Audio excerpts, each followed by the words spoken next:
Good morning, Hello. everyone.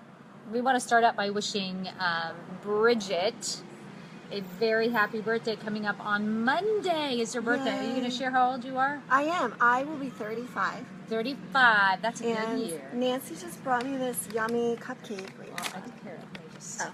take that off. There you go. And I love chocolate. I wasn't so- sure if she liked it or not. No, so. I do. Yeah. And I will eat it as soon as we're done here. Okay, awesome. It's filled with good stuff. That's what Yummy. it says. Today's topic is going to be about in-laws. So Yeah. definitely share your tips about in-laws, and I think there's a definite difference between moms and their sons Yeah. and moms and their daughters. So the son-in-laws, I think, thumbs up, Very right, true. for the moms, but maybe for the moms and the daughter-in-laws, maybe a little different relationship. Yeah. You tell us what you think, and we're going to try to discuss it because I know last week you guys stuck with us. Bless your heart. Thank you. And we wanted to, and this was one of the topics that came up. How do you deal with your in-laws? And I know some of you aren't in-laws, that aren't married or don't have that. However, if you meet somebody and you've heard this conversation and you hear them kind of complain, maybe a coworker or a good friend of yours, this might hopefully give a few tips on maybe how to help them and just Right. give them food for thought anyway. Or even in any relationship that might be a different kind of dynamic that you're not used to. Yeah, for sure. Yeah, and I was going to say, I'll be 35 on Monday, and I met my husband when I was 17. So I've literally been a part of his family for half of my life. Exactly Wow. half of my life. I think that must make a difference. I think it does. And I was young when I met them, so they kind of took on the parent role with me. My father-in-law has since passed away.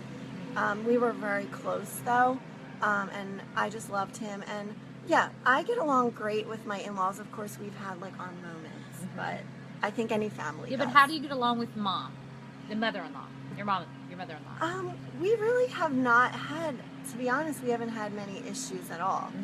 I think, like I said, because I came in so young, That's a totally different dynamic. it's very different. Yeah. Hi Tammy, hi Joanne, hey Shane, hi you guys, and Marianne's in. Hey Marianne.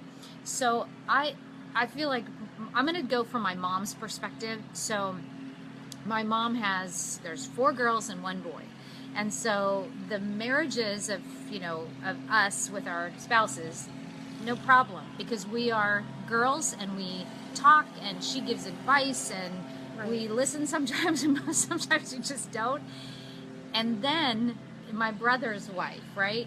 So she's always talked about, I want to stay out of that because I'm not her mother and I don't want her to give advice about my son to her. And if David wants any advice and he needs something, he'll come to us. But in our case, with my brother and my mom, it's just he can figure all that stuff out. Where girls are totally different. We have a super close relationship with my mom, and Ann is in, Yvonne is in. Well, how about this? I've heard this happening where the mom and the daughter are so close, and the husband might not want the mom around as much. Do you know what I'm saying? Yeah. Like she's. If you're one of guys, John's in. John, I know you're married. Tell us about what your mother-in-law feels like, or for your mother-in-law. Do you like her? Are you glad that she's around, or do you wish sometimes maybe don't get so involved in our lives? And I know again, this is over time since I'm 52 and I'm the last of 5 kids for my mom. She's always been so great about keeping her boundaries between Jim and I and not stepping in the middle. It's really important for the family core, you and your husband, you and your spouse, raise that family and create a family and tradition together. I was just going to say that. Really Start important. your own traditions. Yeah. And not saying like step out of your first family, but now this is your time to start your own traditions and your own core values. And maybe you do things a little bit differently, but that's okay. And I also, I know that with my mother-in-law. So first of all, I love my mother-in-law and I love my father-in-law. My in-laws are just really great. I'm very blessed with that because I think that Jim's mom is very much like my mom in terms of she's not getting in our business. Now, in my first marriage, not so true. I loved my first husband's father, dear and sweet. I liked his mom, but his mom was always in our business. And we were young, though, too. We were in our early 20s, but always kind of getting in there and nibbing and telling what I shouldn't be doing, how I should be cooking. And I think that fueled so much to the fire of part of why maybe we didn't really work out well. I don't know. You know, I think that because as women, we have to establish a home for ourselves. And that's really important. And men need to establish that they're also the part of this family, this close-knit family. And if you have other family members meaning well, trying to come in and tell you what you should and shouldn't do, you guys all have to figure that out on your own. And I think that's really important. But respecting your spouse's parents is so very, very crucial. I was going to say that too. I mean, it's so important to respect them, but also if your husband or your wife feels that the parents are overstepping their bounds, you need to work that out with your spouse first. Yeah. I like David says, in-laws are outlaws. Well, sometimes they can be outlaws if they get in too much. And I think I would, and Marianne says, my mom didn't offer unsolicited advice, respected our lives. Mother-in-law, not so much. That's all I have to say. And that, those are the things.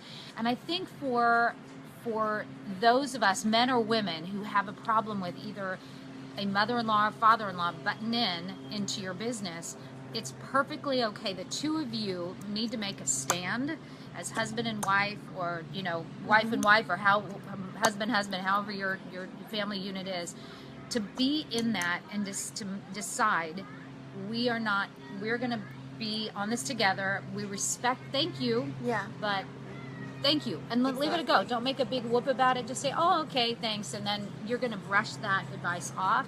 Eventually, as you start to really let go of a lot of things that are coming in that are causing friction between the two of you, the better. It'll go away. The more you ignore it, then finally it will just start to dissipate, and you guys become stronger for it. Everybody gets stronger for it in the end, right? I agree with what Joanne says, and I was just about to say that.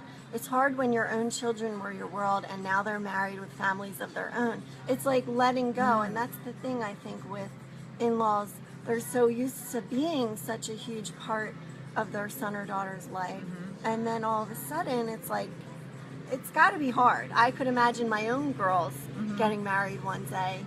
How hard it would be to let them go. I hope honestly that I'm like my mom and butt out of my daughter's life if she decides to make that decision, and to allow to be there if she needs some just to talk or listen, and if there's some piece of wisdom or advice that I can offer, I hope that it would be helpful. But I want her, if that's what she chooses to do, get married someday, is I want her and her husband to really become a strong unit and close and release that to them. But and I know Joanne said, in respect my children's love so much that now I feel like an outcast. Oh gosh, that's a good point. That's a really good point. I think Joanne,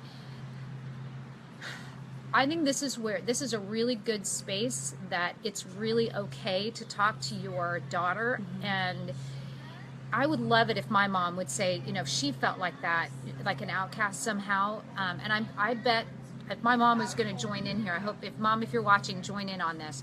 I think that she probably has felt like that in the past. I'm sure of it.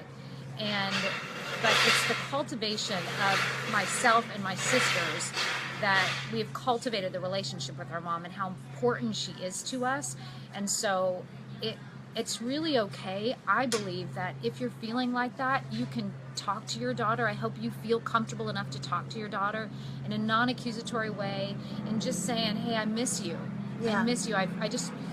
I just want you to know how much I love you. I'm trying to keep these boundaries. If, you know, I could just, you know, maybe go out to lunch, or if we could, you know, what we did as sisters, we started a prayer group, and then my mom joined in. So every single week we kind of give the rundown of the news of the day, and then, you know, of the week and what's going on with our families. And then we also offer prayers, and it's a way that all 5 of us really connect every single week. That's a great idea. For my mom, I probably call my mom, I don't know, at least 2 to 3 times a week with my mom. Yeah.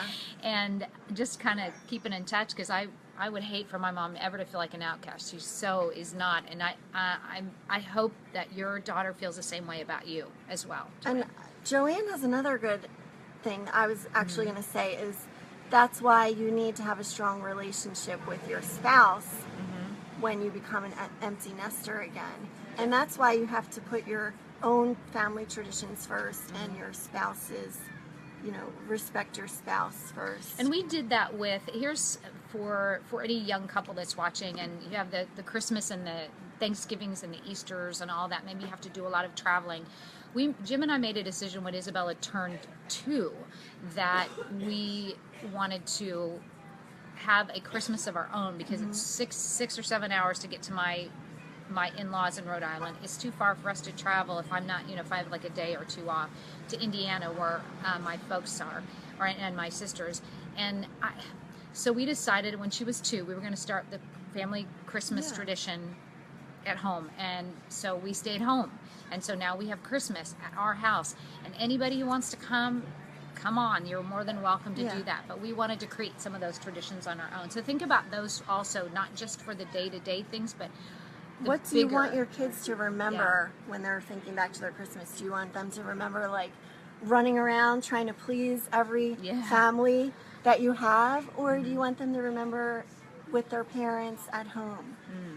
And also, John says, since both of my parents passed in 2014, my mother-in-law is all I have left, so it makes things different for me as opposed to so many others. I bet it sure does. And goes back to always the bottom line, which is be grateful for every day and never forget to say I'm sorry. I was going to say that Don't too. ever be like so prideful that you can't apologize, and to say I love you, and to say I miss you, or I need, you know, it's like with you, Joy, in your case, just to say to your daughter, I miss you. Oh my gosh, I miss you. And I know you have your family, and I so respect that, and I want it, and I love that you're growing, and your relationship is so strong with your husband. Keep that going. And but I'd love to be a little bit more a part of how this amazing woman that you've become. So yeah, I know. I feel like I could say so much more about this, but we've already gone 15 minutes. No, we haven't. Yeah. Oh my gosh, wow. So good. And well, I thank you all so much for coming in today. Kobe, I saw you just joining, and we'll continue to look at the posts going through and commenting. Please do share this. And yeah, you can click share right now, and more people could join on. I should have said that at the beginning. Whoops. And I'm going to go eat my lovely cupcake. Her birthday is on Monday. So you better be all wishing me a happy birthday. On Monday. Very good. It's so good to see all of you, and thank you so much for coming in. I saw Stan Lumbers also come in here as well. Much love to all. We'll see you next week. Bye. Bye.